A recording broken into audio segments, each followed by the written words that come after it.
2023년 한 해 동안 탈달러화, 즉 디달러라이제이션이 언급한 뉴스 기사가 전년 대비 10배 이상 늘었습니다. 그런데 같은 기간 달러의 글로벌 외환 보유고 점유율은 어떻게 되었을까요? 58%입니다. 5년 전과 거의 같습니다. 달러의 종말을 외치는 기사는 10배 늘었지만 달러의 실제 지위는 거의 변하지 않았습니다. 왜 그럴까요? 탈달러화를 외치는 나라들, 중국도, 인도도, 러시아도 막상 달러 체제를 떠나는 순간 자국이 더 손해입니다. 오늘의 역발상 태제, 탈달러화가 느린 이유는 미국이 강해서가 아닙니다. 달러 체제 안에 있는 것이 각국의 이익이기 때문입니다. 달러 패권 시리즈 네 번째 편입니다. 섹션 1. 중국은 자국 이익을 위해 달러 체제를 활용한다. 중국 공식 입장은 달러 패권은 불공평하다. 위안화 국제화를 추진한다. 브릭스 공동통화를 지지한다. 그러나 중국의 실제 행동은 무역 흑자로 번 달러를 미국채에 투자한다. 위안화 환율을 달러 대비 관리한다. 자본시장은 여전히 통제한다입니다. 왜 말과 행동이 다를까요? 여기에 첫 번째 딜레마, 자본 통제의 함정이 있습니다. 위안화가 진정한 기축통화가 되려면 조건이 있습니다. 완전한 자본 자유화. 누구나 자유롭게 위안화를 사고 팔 수 있어야 합니다. 그런데 중국이 자본 통제를 푸는 순간 무슨 일이 생길까요? 중국 내 부유층, 기업들이 위안화를 달러로 바꾸려 할 겁니다. 자본 유출이 폭발적으로 일어납니다. 위안화 가치가 급락하고 중국 금융 시스템이 흔들립니다.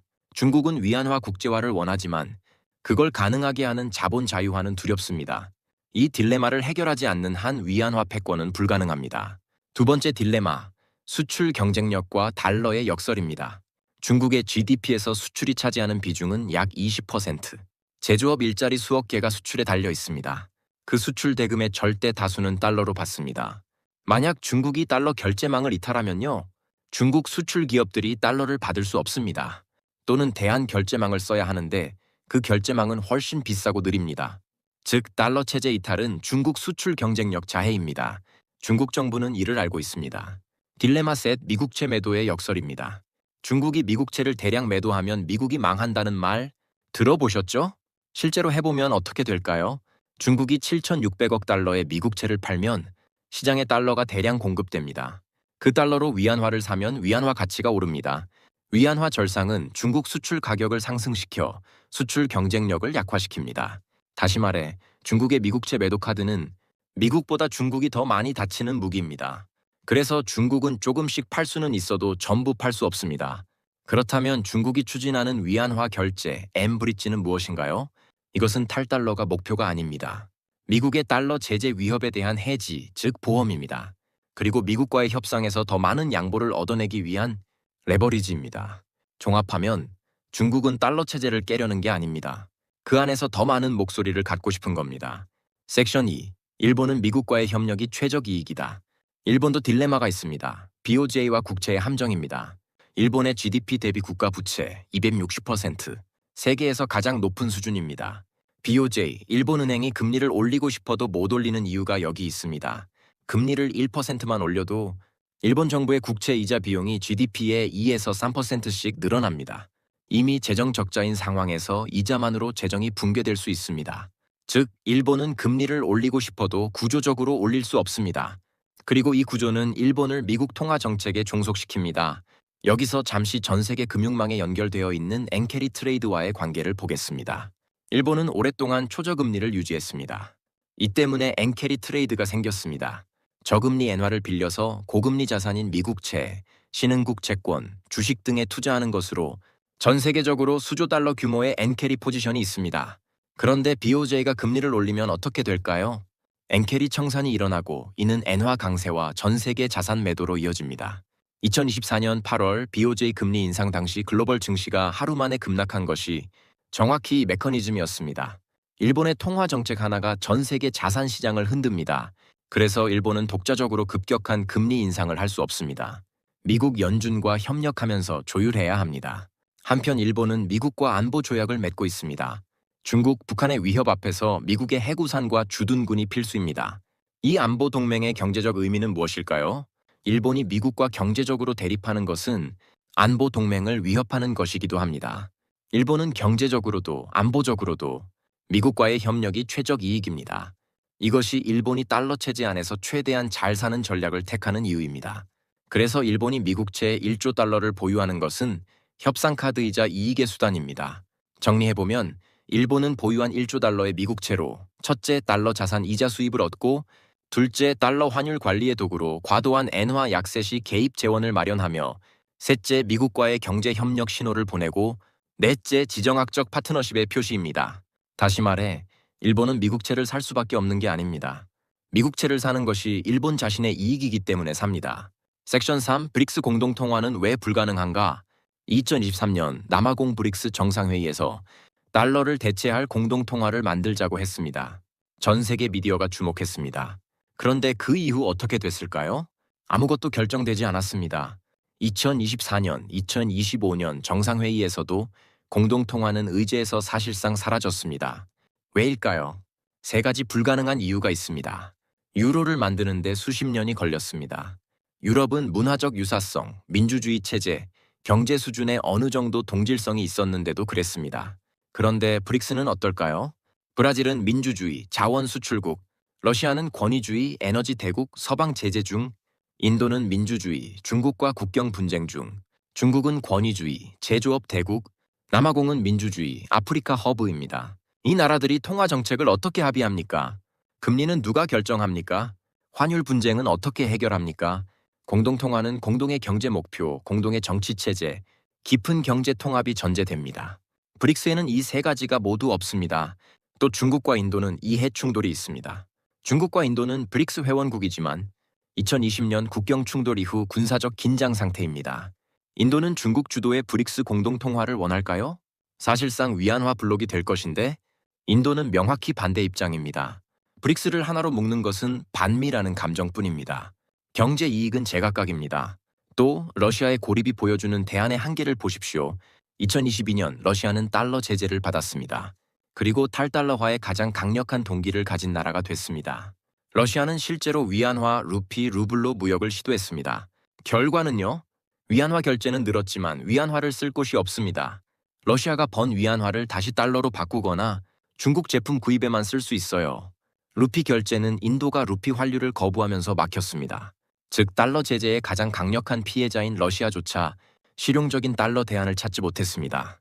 이것이 현실입니다. 섹션 4 유럽과 SDR은 구조적 한계가 있습니다. 유로는 2002년 탄생했습니다. 당시 많은 경제학자가 달러의 강력한 경쟁자가 될 것이라 예측했습니다. 20년이 지났습니다.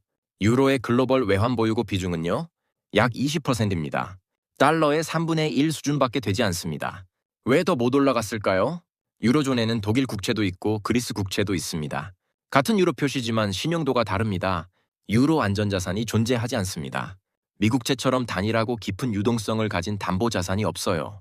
2010년 유럽 재정위기, 2012년 그리스 위기, 유로존이 해체될 수 있다는 공포가 실제로 금융시장을 흔들었습니다. 달러에는 이런 분열 위험이 없습니다. 여기에 SDR도 존재하지만 작동하지 않는 대안입니다. SDR (Special Drawing Rights) 특별 인출권은 IMF의 국제 준비 자산으로 달러, 유로, 위안화, 엔, 파운드 바스켓으로 구성됩니다.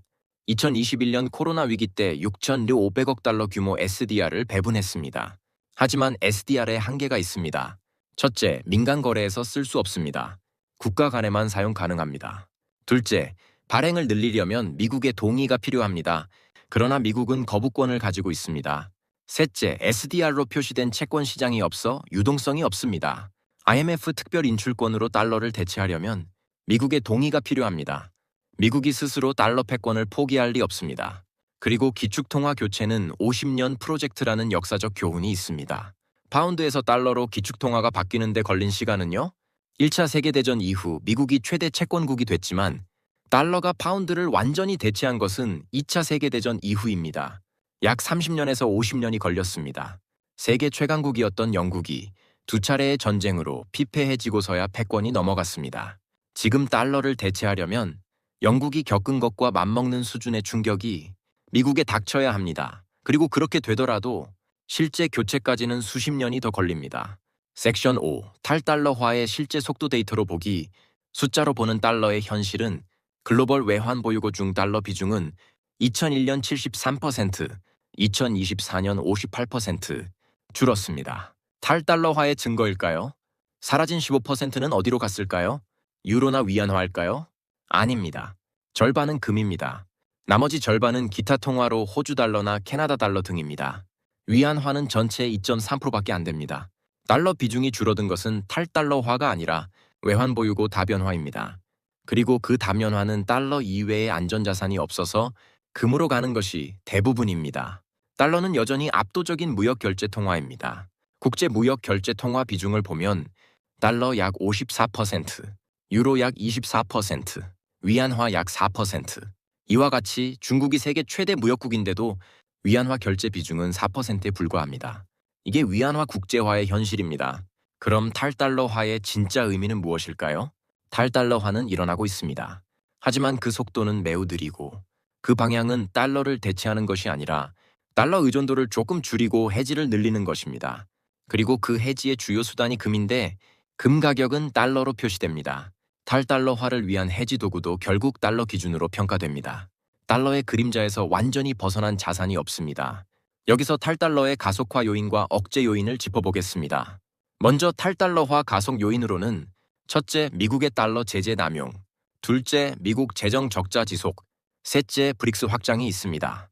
반면 탈달러화 억제 요인으로는 첫째, 달러 대체 결제망의 부재, 둘째, 각국의 구조적 달러 의존성, 셋째, 미국 AI 기술 패권, 이건 스테이지 2에서 다루겠습니다.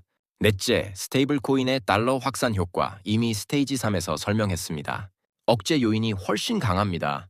오늘의 핵심 세 가지입니다. 첫째, 중국은 달러 체제를 이탈하고 싶어도 이탈할 수 없습니다. 자본 통제의 딜레마, 수출 경쟁력, 미국채 매도의 역설로 인해 중국의 자국 이익이 달러 체제 안에 있습니다. 둘째, 일본은 부채 구조와 안보 동맹 때문에 미국과의 협력이 최적 선택입니다. BOJ의 금리 결정조차 연준과 조율됩니다. 셋째, 브릭스 공동통화와 위안화 패권은 구조적으로 실현 불가능합니다. 역사적으로 기축통화 교체는 30년에서 50년의 시간과 전쟁급 충격이 필요합니다. 탈달러화는 일어나고 있습니다. 하지만 달러를 대체하는 것이 아닙니다. 달러를 조금 덜 쓰려는 시도를 달러가 더 스마트하게 진화함으로써 압도하고 있습니다. 그렇다면 달러 패권은 앞으로 얼마나 더 갈까요?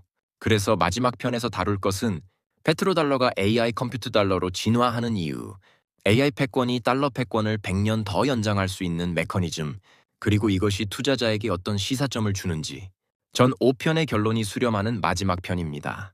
놓치지 마세요. 구독, 좋아요, 알림 부탁드립니다. 감사합니다.